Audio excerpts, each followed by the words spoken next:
Bongo! It has a comedy kind of almost Scooby-Doo van-like face. I've only driven it a couple of miles and I absolutely love it. I think it's fantastic. Now I've got to try and explain why. Often vans look a bit intimidating, a bit scary, a bit like they're driven by bad people. But this just has a happiness about it. It's got a happy face. It has a I'm your friend kind of face. It would chase you around in order to achieve friendship from you. I don't think it was really designed for the British market. It looks like it should be in Japan, or, come to think of it, America. I'm sure these were popular in America. As an alternative to a great big barge of a car, you could have something that was shorter, narrower, but with much more space. You can understand this working for the Japanese market because they've got little space and they need narrower cars, and they do tend to encourage that. But when it comes to America, they don't. But then Americans always seem to have small vans and big cars. So this is a day van. It's half of the space is taken up with just the front end.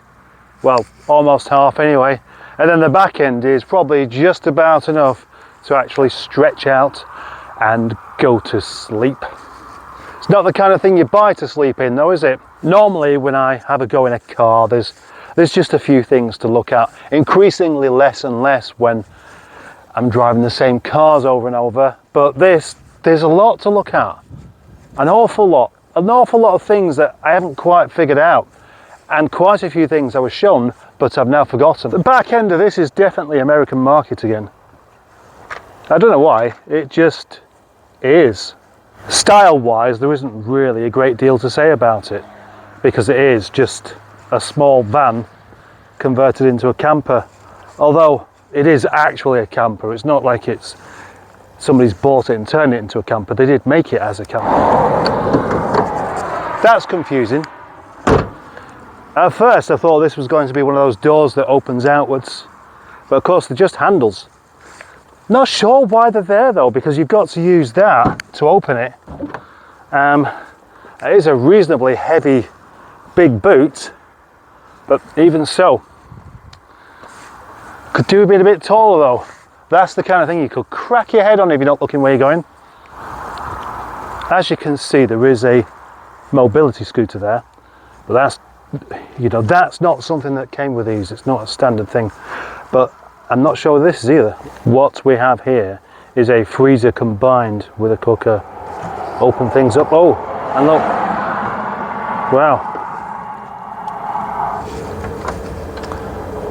And then look, a freezer and a cooker as well. Well, it's a hob. A hob and a freezer. Look at all these control buttons as well. It's like starting up an aircraft.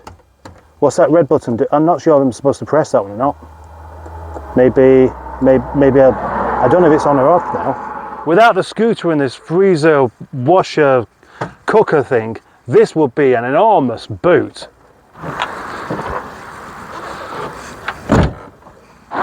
Just like the back, look at that for leg room. Absolutely loads of it. What a great place to sit. This would be a lovely place on a proper journey. This is one of the few vehicles where I think being sat in the back would be more fun than the front. Not only that, the fit and finish of this is really good. Obviously we have proper carpets. True to 90s, really hard wearing but soft and comfortable seats. And then we even have heater blower controls in the back as well. For a vehicle of this age, this is excellent. It's probably down to the hard wearing nature of all the materials that are used in this.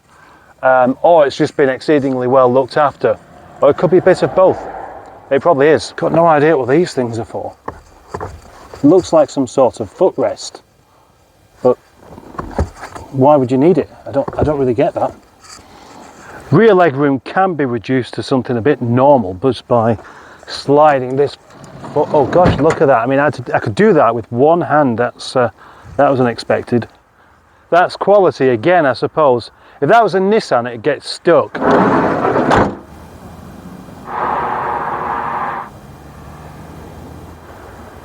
This won't surprise you. Open the door and it's beeping because I left the key in. Now it stops.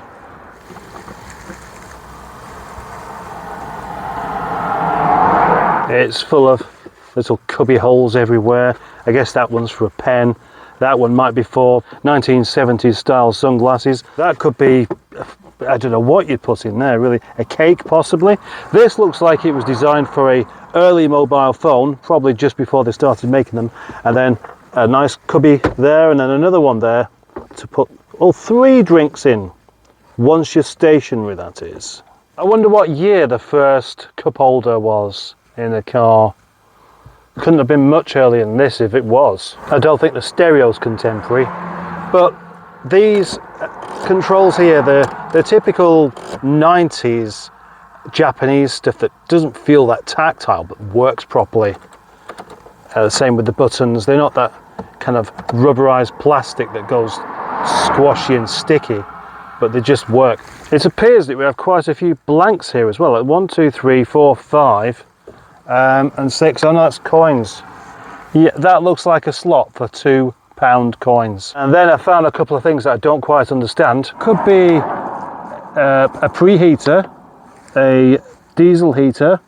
That's obviously for the rear thingies, an isolator switch, but then there's a button there which does illuminate. Good secure grab handle there, wind deflectors.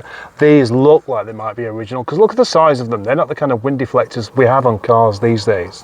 Yeah, they used to make these wind deflectors so they were huge, they'd stick out. They would deflect wind okay. They're so big they'd deflect wind all the way around the vehicle and clear the path for the car behind. That's the engine switched on. Hold. Ah, right, yes. Here's our automatic control arm thing. Maybe you won't agree, but this looks like Mr. Bean to me. Now what are these 2 buttons for? There's a hold button there, so I guess you hold it in gear, and the other one probably for the sports box. The question you're probably asking yourself right now is it fast? Well, not half.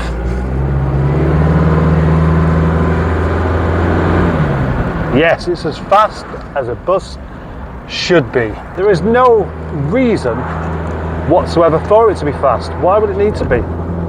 Silly question. The thing is, I like driving it.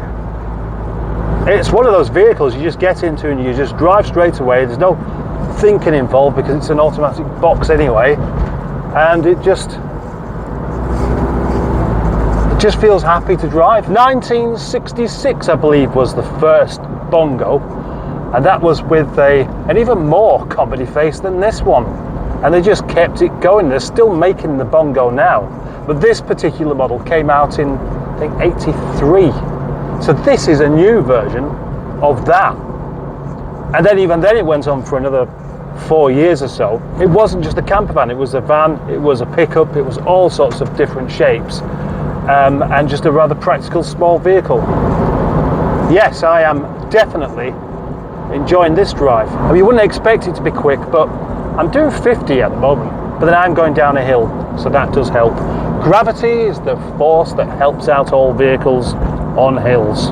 The name Bongo is just so full of comedy connotations. Imagine parking it somewhere inappropriate and getting that message over the loudspeaker could the owner of the Bongo please move their vehicle? It just sounds, well, you couldn't drive one of these with a serious face, not with a name like that. Actually, this would be a fantastic candidate for a multicoloured vehicle. I mean, they do that with the Volkswagen T5, but, well, I've never driven a T5, but I can't see it feeling quite as joyous as what this does. It's very rare that I find myself driving something that I actually find that I would actually like to have one of, but I would like to have one of these. And that's, I would genuinely, I'd really like to have one of these. I'd need to compare it though. I need to compare this. I need to drive another camper. I need to drive a T5. I need to drive a Mercedes camper. I need to drive a Transit camper. We have driven Transits and I've driven Mercedes. and they drive well. But do they have the same sense of joy when you've got all this gear with you? To be honest, I was actually expecting to like it. I really was. And I'd like it even more if I could have got that roof open. But I'm sure that's just me pressing the button wrong or something. I do tend to do things like that. I know I'm going to get into my car afterwards and put the windscreen wipers on to indicate. It occurs to me actually that speed is one of those things that spoils many vehicles because you're focusing on the kind of power that it's got rather than how it feels to drive. And I can feel a rant coming on about that at some point. A rant, a lecture, an essay on why speed is boring and how you can have more fun by going slowly.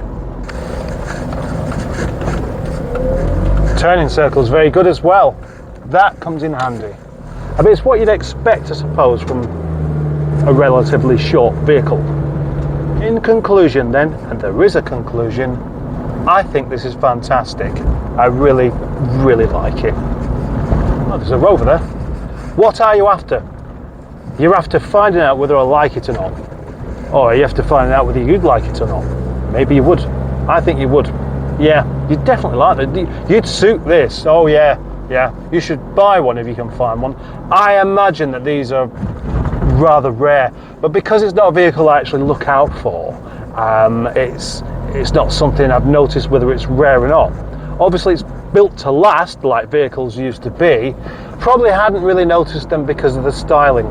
The styling is, well, it's kind of lacking style exterior wise, and it is after all just a van face. Vans don't often need to have nice faces, do they? Well, this one's got a perfectly nice face. It's just not a pretty face at the same time, and that is probably why, because in actual fact I notice things like cars more than vans. Anyway, thank you for watching, and bye bye.